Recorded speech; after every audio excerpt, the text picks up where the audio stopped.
ونستعينه ونستغفره ونعوذ بالله من شرور أنفسنا وسيئات أعمالنا من يهده الله فلا مضل له ومن يضلل فلا هادي له أشهد أن لا إله إلا الله وحده لا شريك له وأشهد أن محمدا عبده ورسوله صلى الله عليه وعلى آله وصحبه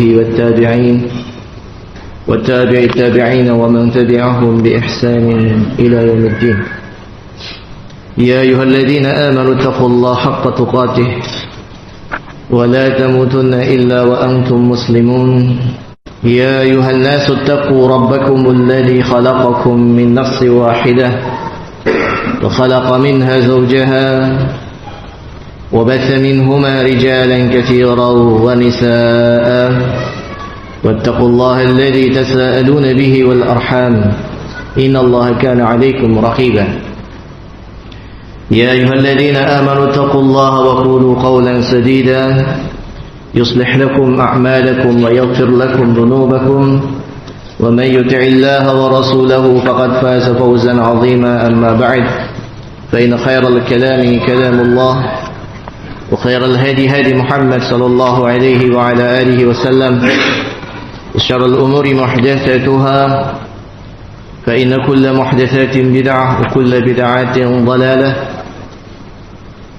وكل ضلالة في النار أعاذني الله وإياكم من النار. Ikhwana fillah azakumullah, kita lanjutkan dari Sahih Tarhib wa Tarhib lil Imam Abdul Azim Al-Mundhiri, masuk pada bab at-targhibu fit tawadhu'i wat tarhibu minal kibri wal ujubi wal iftikhari. Hadis yang mendorong kita untuk memiliki sikap tawadhu' dan ancaman dari kibr, ujub dan iftikhar. Tawadhu' secara bahasa artinya tadallul, merendah. Adapun secara istilah aridun nas bimanzilati duna manzilati ma yastahiq, yaitu ketika seorang manusia itu ridha, dia didudukan di kedudukan yang di bawah kedudukan yang dia berhak untuk mendapatkannya. Dia sebenarnya berhak untuk mendapatkannya, ya, tetapi ketika dia tidak mendapatkan yang dia berhak dan dia ridha, itu namanya tawadhu.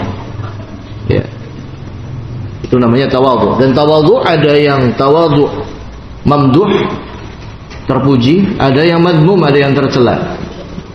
Tawadhu yang terpuji adalah tentunya ketika di hadapan Allah kita merendahkan diri, merendahkan hati kita dalam bentuk tunduk dan patuh kepada perintah-perintahnya, menjauhi larangan-larangannya. Ini adalah bentuk tawadhu kepada Allah. Khusyuk itu juga termasuk tawadhu. Termasuk tawadhu yang mamduh, terpuji, adalah ketika merendahnya dia, merendah hati dia, itu menimbulkan kemaslahatan, ya. Dan tawadhu yang tercela adalah ketika dia merendah tetapi menimbulkan kejelekan, ya, menimbulkan kejelekan dan justru terhalangi kebaikan itu muncul. Misalkan seseorang dia berilmu tetapi dia merasa tidak pantas untuk menyampaikan ilmu, padahal umat sudah membutuhkan ilmu dia.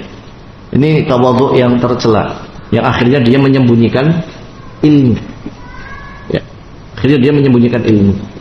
Kemudian al-kibr, kibr adalah sombong. Sombong ada dua bentuk, ya, batarul haq wa ghamtun nas, menolak kebenaran dan meremehkan manusia, itu adalah kesombongan. Adapun ujub, walaupun terkadang yang dimaksudkan ujub adalah sombong, tapi ujub lebih kepada ketika seseorang itu senang terhadap kenikmatan dan dia tidak terima ketika mendapatkan sebuah ujian, itu ujub. Atau ujub dikatakan oleh sebagian ulama istitalatul rajul fima lam yahsul ghairuh, yaitu ketika seseorang berpanjang-panjang berbangga-bangga pada perkara yang orang lain tidak mendapatkannya. Ya. Dia berbangga-bangga kepada sesuatu yang orang lain tidak mendapatkannya. Itu ujub. Misalkan seorang ya dalam dunia sekolah, misalkan dia ranking 1, di mana ranking 1 tidak didapatkan oleh yang lain, tetapi dia berlebih-lebihan. Yang seharusnya dia ucapkan alhamdulillah bifadlillah wa birahmatih, kemudian dia hanya mengatakan ini adalah karena kecerdasan saya. Ini namanya ujub. Orang kaya misalkan, di mana dia yang paling kaya di wilayah tersebut. Ketika kekayaan tersebut membuat dia, ini karena saya pintar bisnis, ini karena saya pintar investasi. Nah, yang seperti ini adalah ujub. Namanya ujub. Ya, dia lupa bahwasanya apa yang dia dapatkan adalah anugerah dari Allah, nikmat dari Allah. Kemudian iftikhar. Iftikhar secara bahasa membanding-bandingkan. Yang satunya ditinggikan, satunya direndahkan. Ya, ini iftikhar. Ya, masalah nasab misalkan yang paling sering. Ini nasabnya orang mulia, ini nasabnya orang rendah. Dalam masalah kaya miskin, ini adalah pejabat-pejabat, orang-orang kaya, ini orang-orang miskin. Ini iftikhar, dibanding-bandingkan. Kalau tidak membandingkan, itu namanya ujub, dia bangga diri. Kalau sudah dibanding-bandingkan, itu namanya iftikhar. Ya, ini saya kaya, kamu miskin. Nah, ini iftikhar. Ya. Kalau sudah merendahkan, itu namanya kiber. Nah, itu tingkatan. Biasanya tingkatan daripada sombong berawal dari mana? Dari bangga diri. Kemudian dibanding-bandingkan.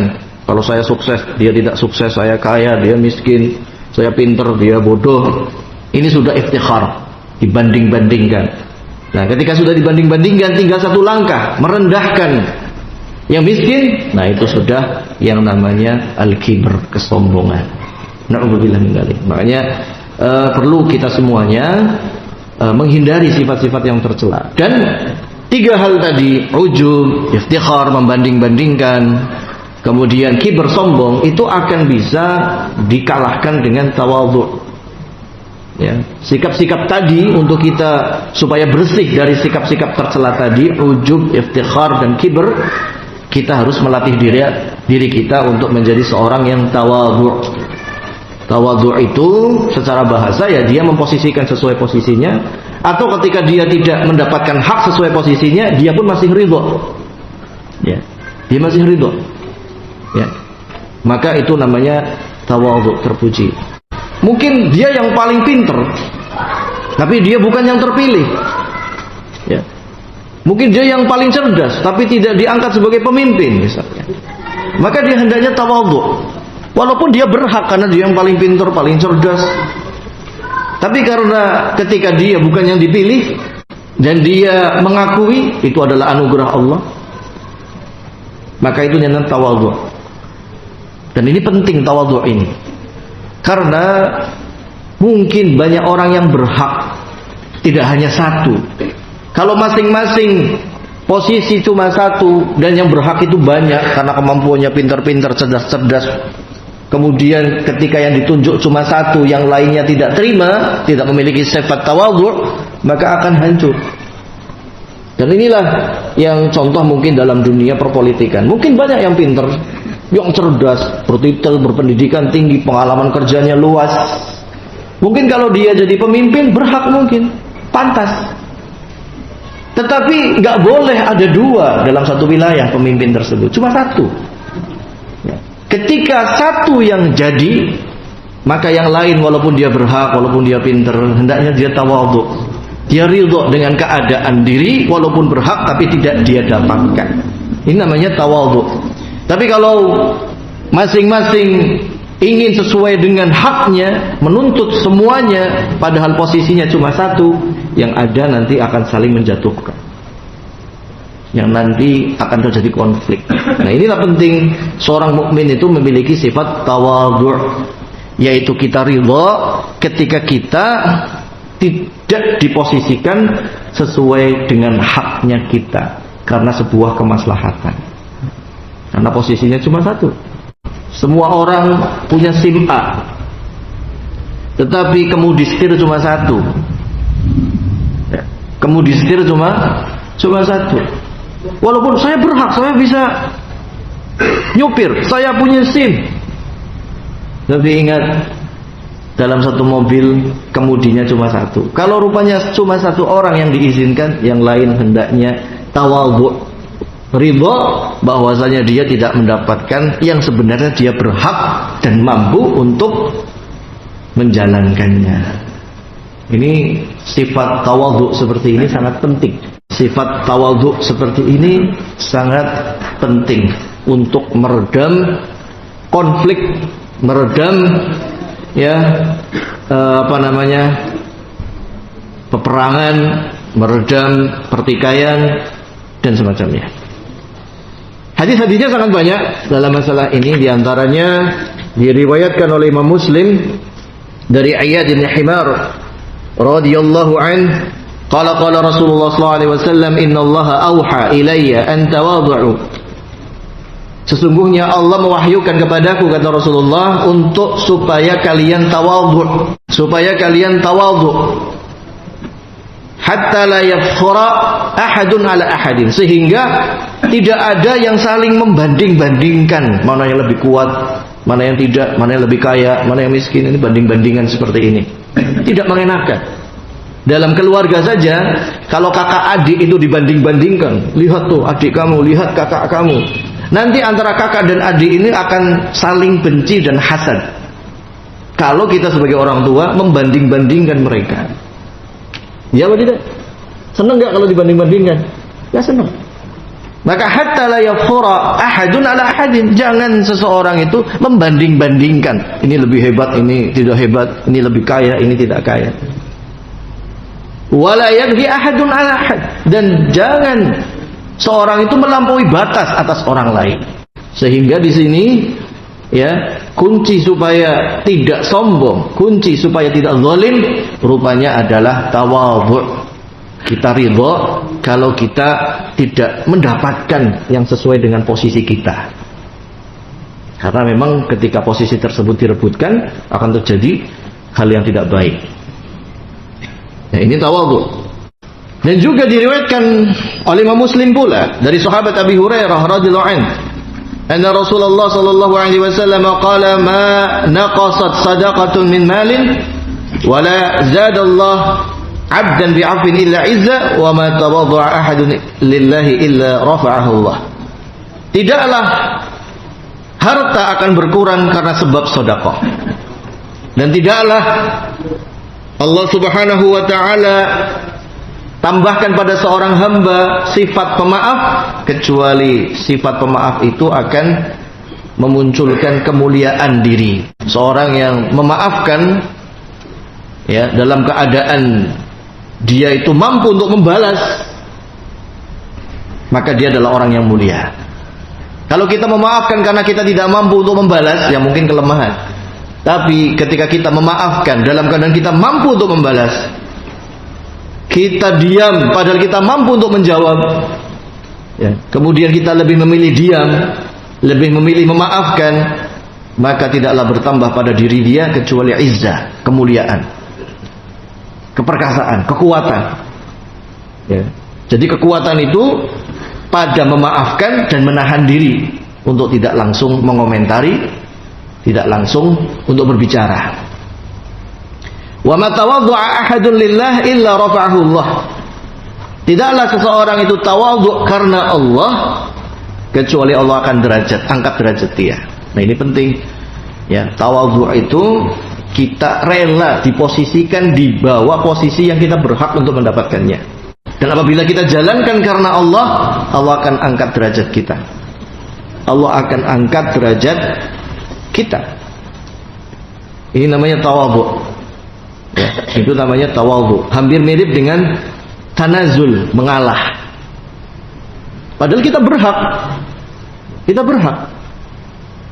Tetapi kita rela untuk mendapatkan sesuatu yang di bawahnya lagi. Itu namanya tawadhu.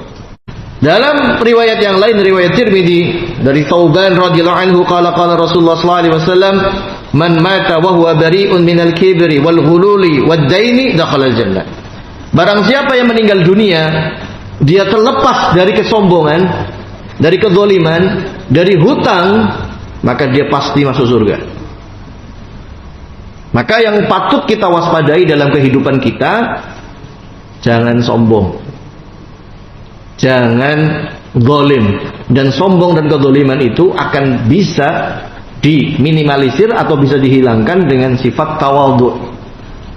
Kalau orang tawadhu nggak akan merendahkan orang lain, karena dia memandang dirinya, ya mungkin saya juga tidak lebih baik dari orang lain. Mau merendahkan orang lain, mau sombong nggak jadi. Mau menzalimi orang lain tidak jadi, karena dia memiliki sifat tawadhu. Ya, memiliki sikap tawadhu. Kemudian yang ketiga, ad-dain. Siapa yang terlepas dari kibar, kesombongan, hulul, ya. Hulul itu kezaliman dari sisi harta, ya, yang diistilahkan lebih kepada bisa masuk di dalamnya korupsi, itu hulul. Masuk di dalamnya dia mengambil sesuatu yang bukan haknya, yaitu kezaliman dari sisi harta. Lebih umum di sini. Barang siapa yang terlepas dari kesombongan, kezaliman dari sisi harta, dan juga hutang piutang. Hutang itu tidak zalim, ya. Tetapi kalau dia tunda, itulah kezaliman. Dia tunda bayar hutang, itu kezaliman, padahal dia mampu. Maka siapa yang mati dalam keadaan tidak punya kesombongan, tidak punya kezaliman, tidak punya hutang, dia akan masuk surga dengan begitu mudah. Makanya dalam kita berhutang, hutang ataupun menggunakan harta orang lain, niat dari awal adalah untuk kita tunaikan. Ya, hutang itu jelas menggunakan harta orang lain, termasuk investasi. Ya, ini kan harta orang lain yang dia janjikan akan kembali dengan untung besar, investasi. Maka kita ingatkan untuk niat dari awal, perbaikilah.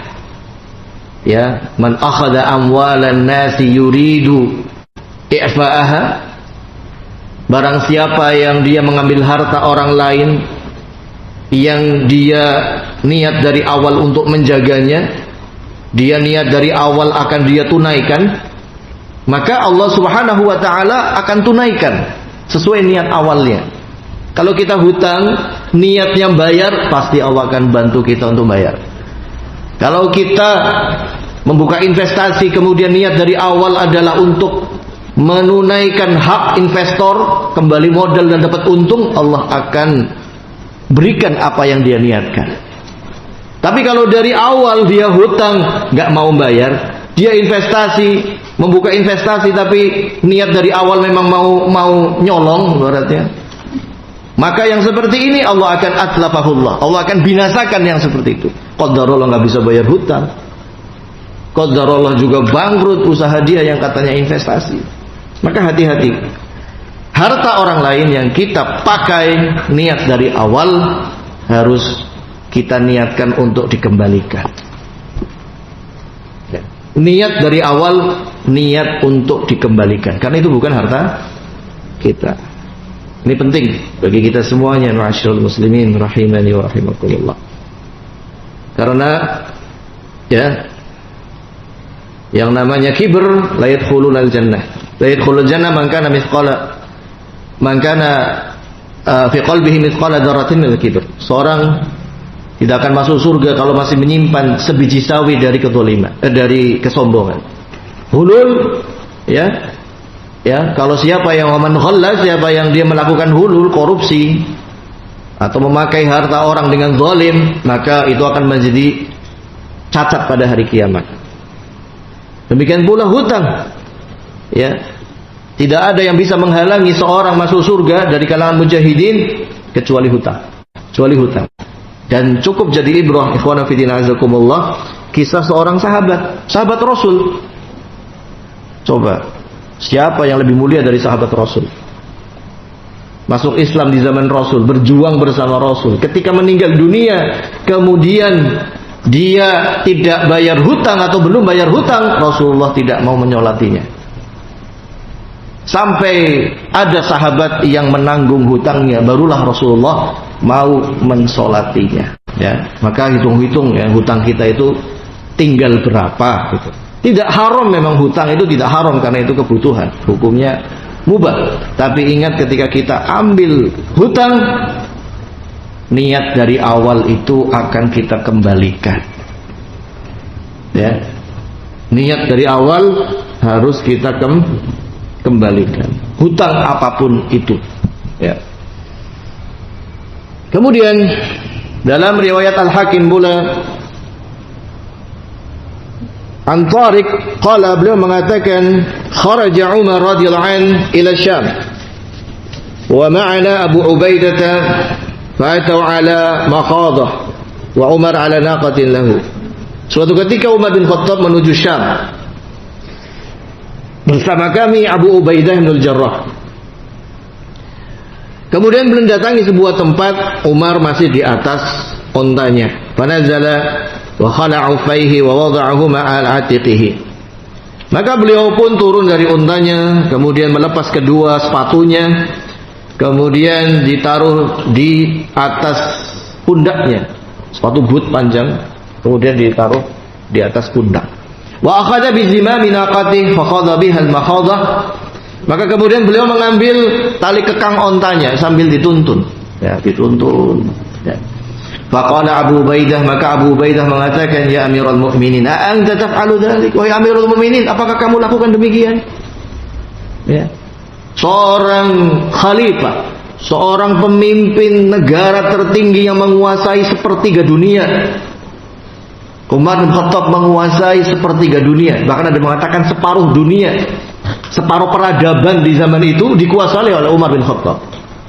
Tapi beliau tawadhu. Beliau naik onta sendiri, turun sendiri, kemudian jalan kaki, sepatunya diambil sendiri, di apa namanya? Apa ini? Di apa nih? Ditaruh di pundak, namanya apa nih? Sampir ya, ya benar, sampir ya. Disampirkan di pundak, jalan nggak pakai sandal.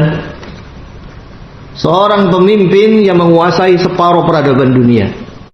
Maka Abu Ubaidah, sahabat sabiqun al-awwalun, salah satu yang dijanjikan masuk surga, Abu Ubaidah, a'anta taf'alu dzalik? Kenapa engkau lakukan seperti ini wahai Amirul Mukminin? Ma yasuruni ana ahlal balad istasrafuk.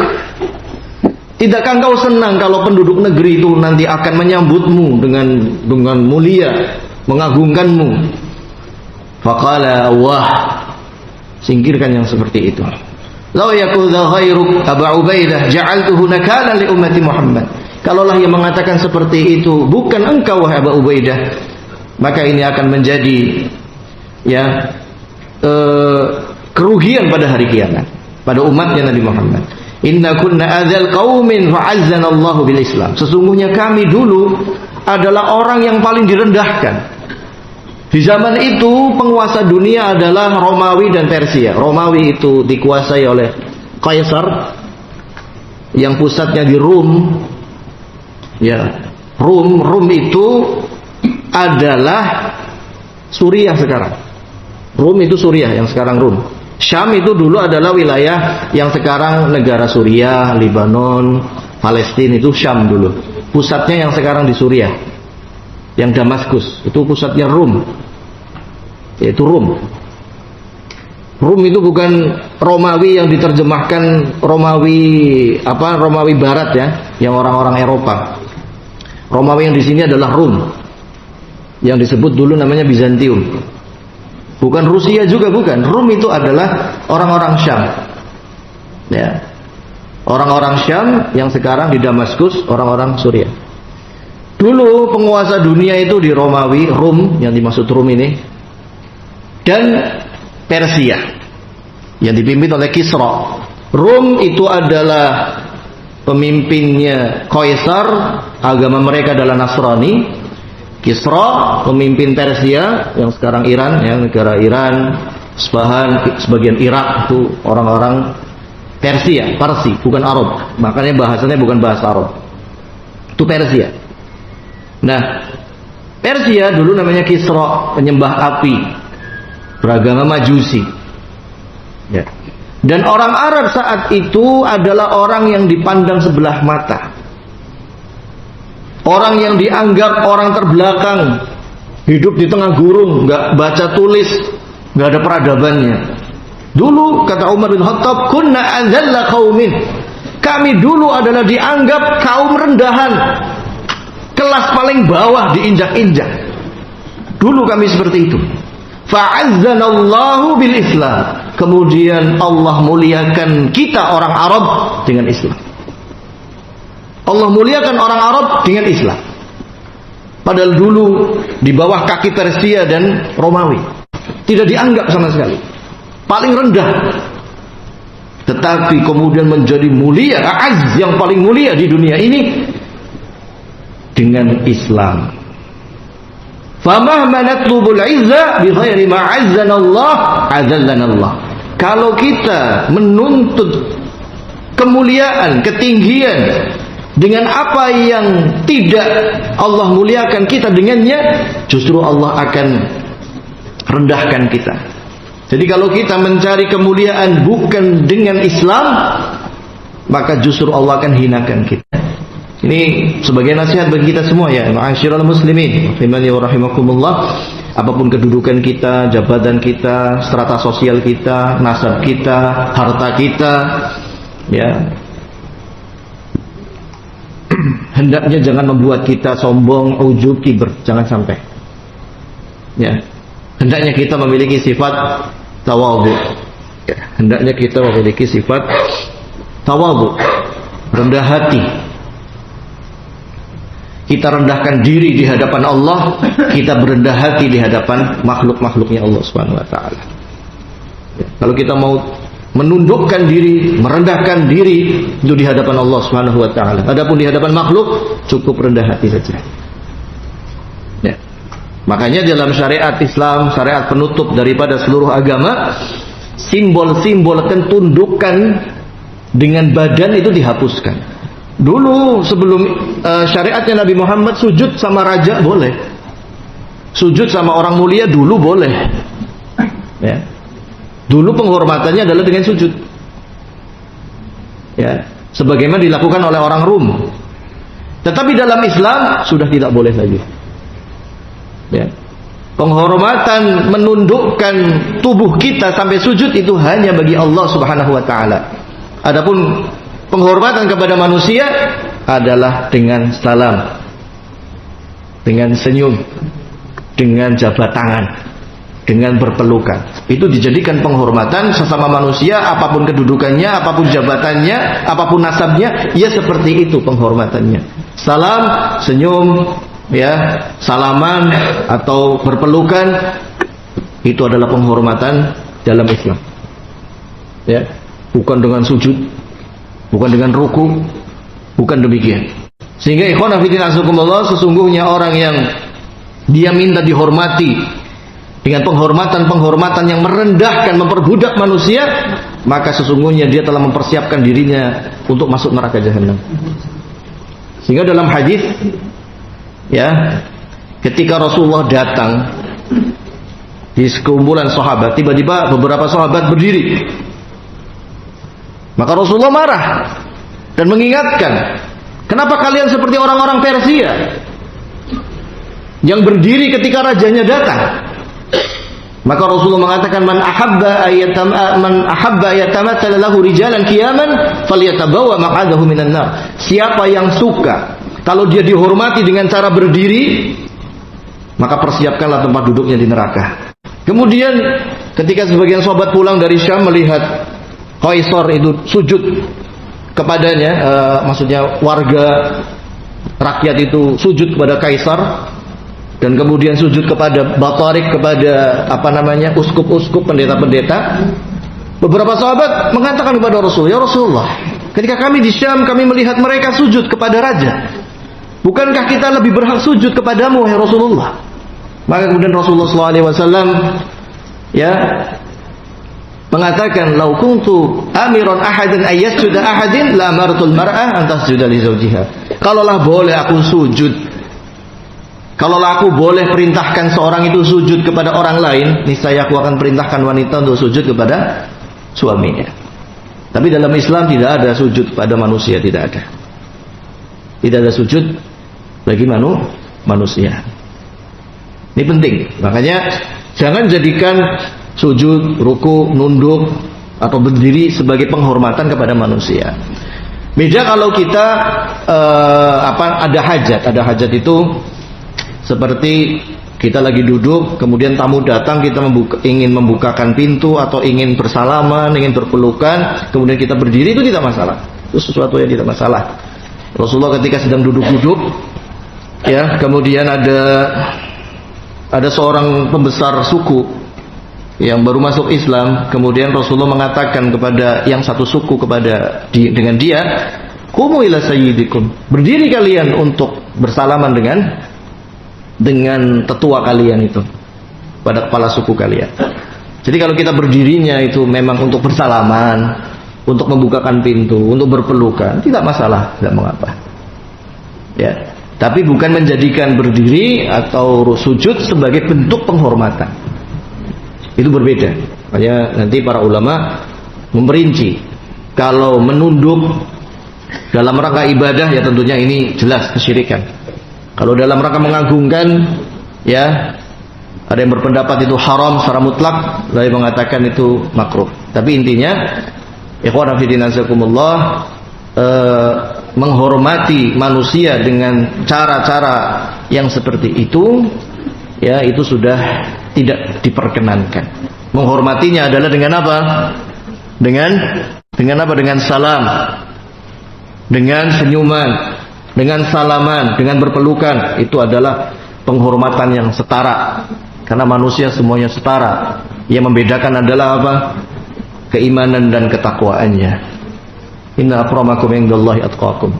Kemudian pula Umar bin Khattab mengatakan, Yaqulullahu tabaraka wa ta'ala, Allah berfirman dalam hadits qudsi, "Man tawadhu'a li hakadha wa ja'ala yazid batina kaffihi ila al-ardi wa adna rafa'tuhu hakadha wa ja'ala batina kaffihi ila as-sama' wa rafi'aha nahwa as-sama'." Allah berfirman dalam hadits qudsi, barang siapa yang tunduk kepadaku dengan dijadikan bagian perut kepalan tangannya itu di bawah, yaitu sujud, maka aku akan angkat dia dengan bagian telapak tangannya menuju langit. Itu barang siapa yang dia sujud bagi Allah sebagai bentuk tunduk dan kepatuhan kepada Allah, maka Allah Subhanahu wa taala akan tinggikan derajatnya nanti di surga. Jadi dalam hadis itu sangat benar, keadaan yang paling kita dekat dengan Allah adalah ketika kita sujud. Bentuk penghormatan yang paling tinggi secara gerakan badan kepada Allah adalah sujud. Maka jangan berikan gerakan badan tersebut kepada selain Allah Subhanahu wa taala. Dalam riwayat yang lain, riwayat Tabrani, "Ma min adamiyin illa fi ra'sihi hakamatun biyadi malakin." Sesungguhnya tidaklah seorang anak Adam kecuali di kepalanya itu ada satu bagian yang digenggam oleh para malaikat. Tidaklah di kepala kita ini, setiap Bani Adam, kecuali ada satu bagian yang digenggam oleh para malaikat. Wa idza tawadhu'a, apabila kita tunduk, kita merendah kepada Allah, qila lil malak, maka dikatakan kepada malaikat, irfa' hikmatahu, angkatlah derajat dia. Kalau kita tunduk sujud pada Allah. Wa idza takabbara, kalau kita tidak mau tunduk dan sujud kepada Allah, dha' hakamatak, ya. Maka kemudian dikatakan kepada malaikat, rendahkan kepala dia. Makanya ikhwan fillah azakumullah, orang yang tidak mau tunduk kepada Allah, Allah rendahkan mereka dengan tunduk kepada makhluk Allah. Coba, orang yang tidak mau sujud kepada Allah, sujudnya kepada siapa? Kepada patung, kepada berhala. Bahkan mohon maaf, ada yang sujud kepada yang mereka yakini sebagai dewa-dewa. Coba bayangkan, ada orang yang sujud kepada ular, kepada tikus, kepada babi. Ada yang kepada kera. Ada. Kepada makhluk-makhluk yang jauh lebih rendah dibandingkan dia. Itu adalah akibat ketika dia tidak mau sujud kepada Allah. Allah rendahkan dia dengan sujud kepada selain Allah, dari kalangan-kalangan makhluk yang lebih rendah. Kita semasa hidup saja, coba ada nggak manusia yang mau dibandingkan dengan, mohon maaf, kayak tikus misalkan? Ada? Yang mau dikatakan mohon maaf kayak babi? Ada? Bahkan yang menyembah babi, yang menyembah tikus, yang menyembah ular, kobra, itu kan ada ya. Coba dikatakan, oh kamu kayak tikus ya. Marah gak dia? Marah. Tapi anehnya dia sujud kepada tikus, sujud kepada kobra, sujud kepada hewan-hewan yang rendah. Inilah anehnya. Dan demikian, seorang yang tidak mau sujud kepada Allah, Allah akan tundukkan dia tunduk kepada makhluk-makhluk yang rendah. Dan kita bisa saksikan itu. Ya. Orang yang tidak mau berislam, tidak mau beriman, tidak mau sujud kepada Allah, maka dia sujudnya, tunduknya kepada makhluk-makhluk yang rendah, yang hina. Sehingga ikhwana fillah azakumullah, al-hakamah hiya ma tuj'alu fi ra'sid dabah kallajjam. Ya. Al-hakamah itu seperti tali kekang, atau seperti kalau di anggota tubuh adalah bagian ubun-ubun. Jadi kita itu, setiap kepala kita ada tali kekang atau ada ubun-ubun yang dipegang oleh malaikat. Kalau kita sujud kepada Allah, akan diangkatlah derajat kita, akan diangkatlah ubun-ubun kita, sehingga kita tidak mau menundukkan kepala kita kecuali hanya kepada Allah. Sehingga kita tidak mau sujud kepada siapapun kecuali hanya kepada Allah. Dijaga kepala kita, tidak mau tunduk kepada makhluk. Tapi kalau seorang anak Adam, dia tidak mau sujud kepada Allah, maka akan dikatakan kepada malaikat untuk menundukkan kepala orang tersebut kepada makhluk-makhluk yang lebih hina dibandingkan dia. Ya, makanya manusia itu mulia. Manusia itu mulia. Ketika dia beribadah kepada Allah, bertauhid kepada Allah, mulia dia. Tapi kalau orang itu tidak bertauhid kepada Allah, coba apa yang dia berharap, apa yang dia minta? Ada yang minta kepada batu, minta sama batu. Batu diukir, gak bisa bicara, gak bisa mendengar, gak bisa melihat, gak bisa berbicara. Bahkan mohon maaf, kalau ada burung yang buang kotoran saja, dia tidak bisa menghindar. Tapi ada manusia yang sujud kepadanya. Kapan itu? Ketika dia tidak mau sujud kepada Allah. Sehingga sujudlah hanya kepada Allah, maka Allah akan kokohkan kepala kita, iman kita tidak tunduk kepada, tidak diperbudak oleh manusia-manusia, oleh sosok-sosok tegar.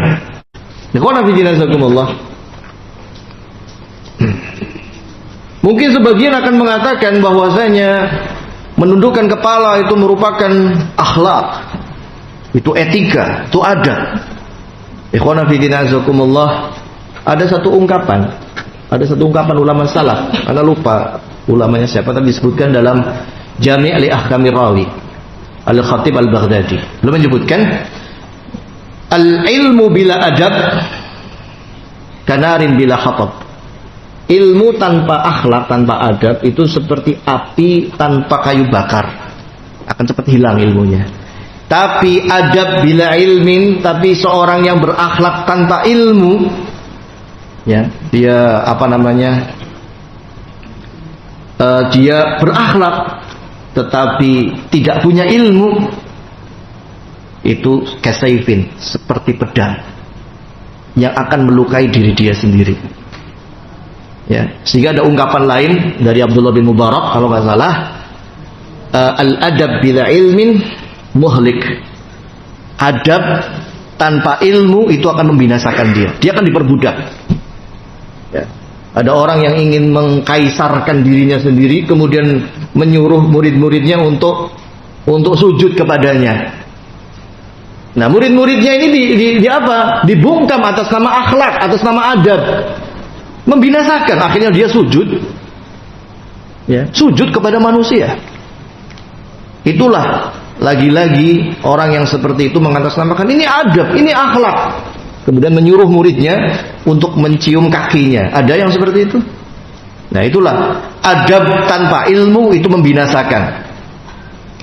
membinasakan, seperti pedang yang akan melukai diri sendiri.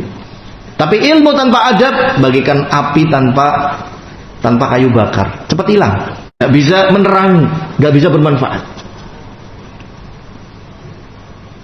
Maka di dalam sebuah hadis riwayat Tirmidzi dari Jabir bin Abdullah, Rasulullah bersabda, "Inna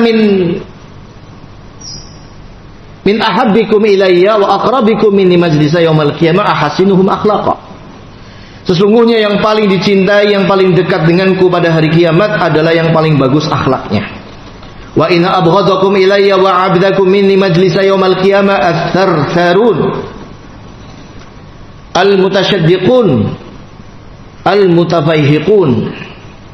Dan orang yang paling aku benci, yang paling jauh duduknya dariku pada hari kiamat adalah sarsarun, mutasyaddiqun, al-mutafaihiqun.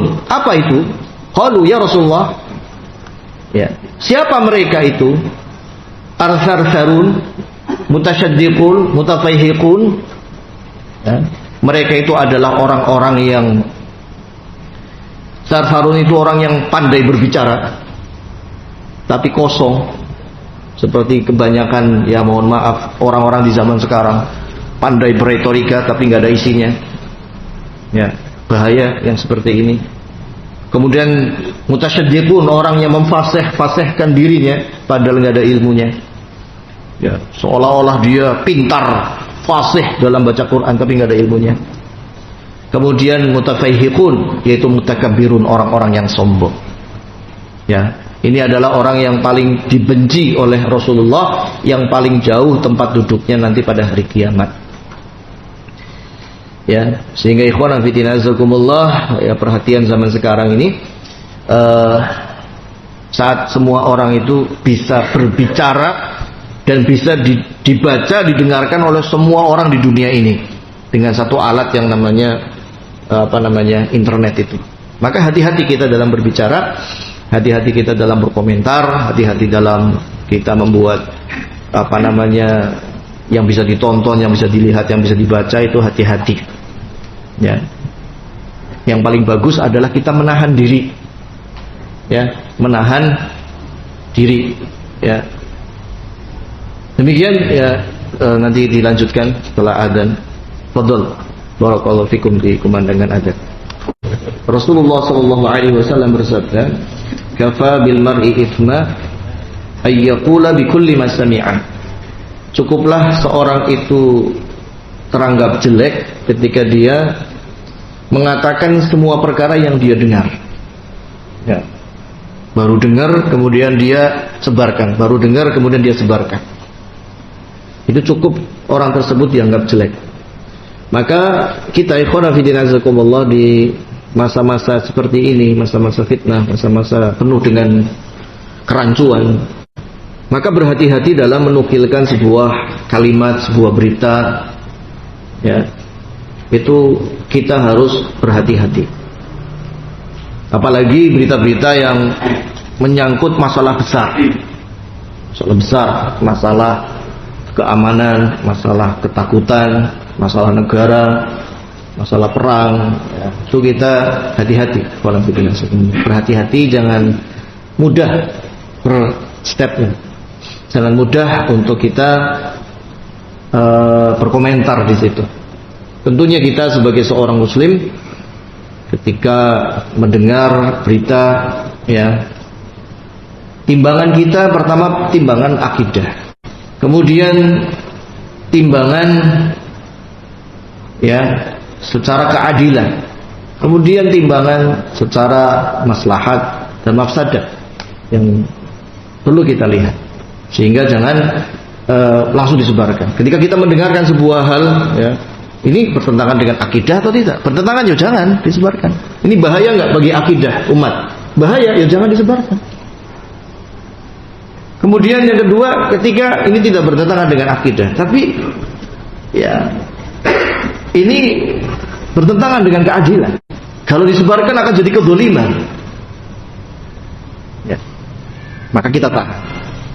Kemudian setelah itu ada maslahatnya enggak ketika kita menyebarkan? Apa justru mafsadah?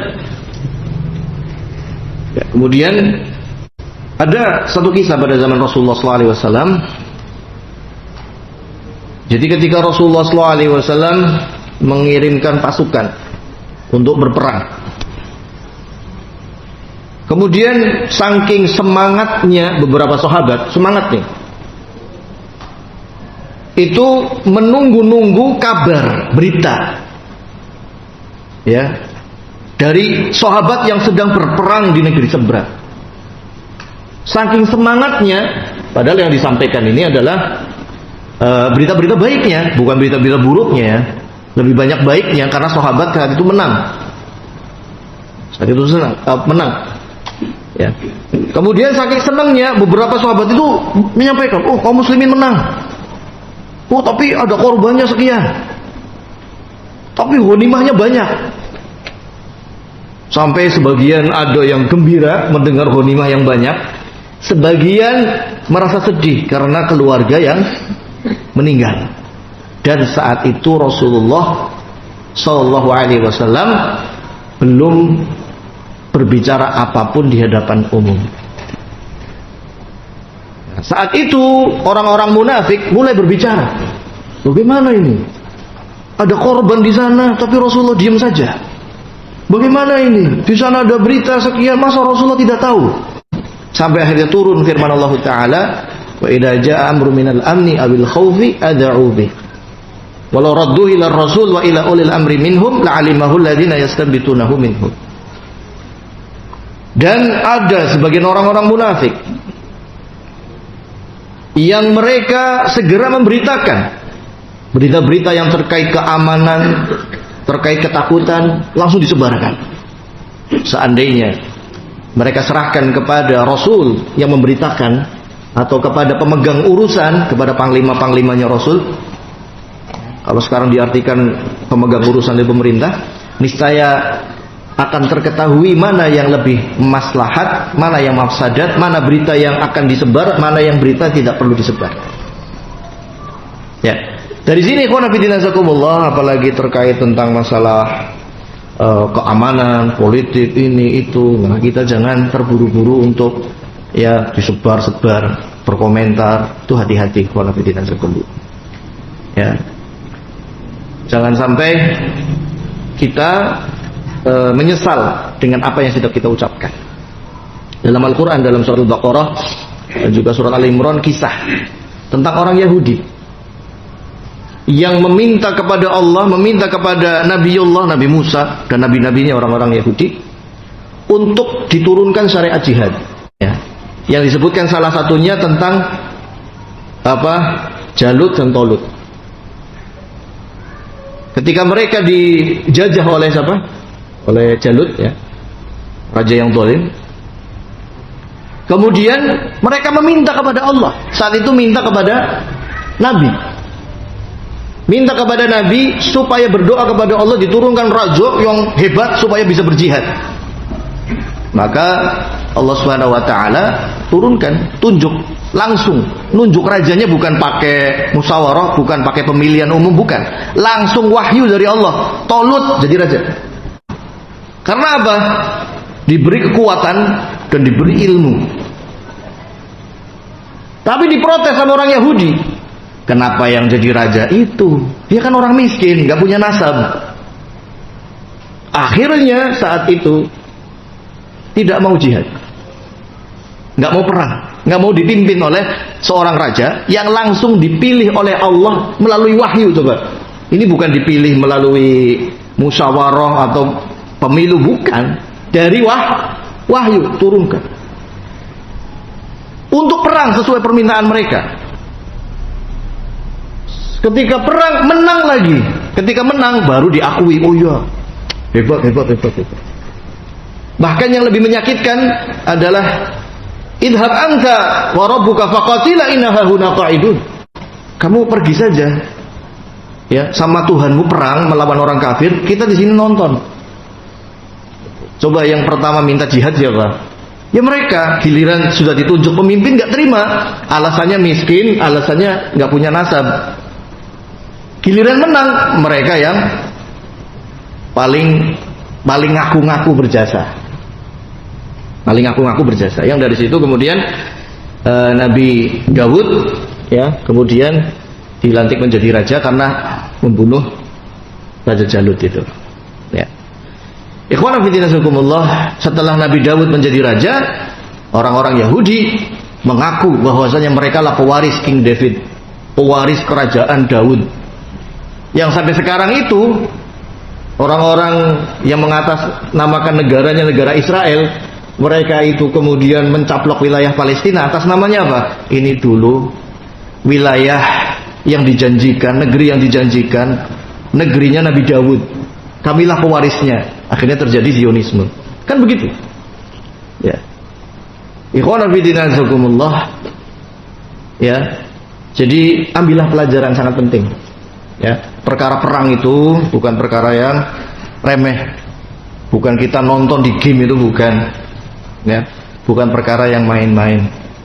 Maka dalam hal seperti ini kita bijaklah.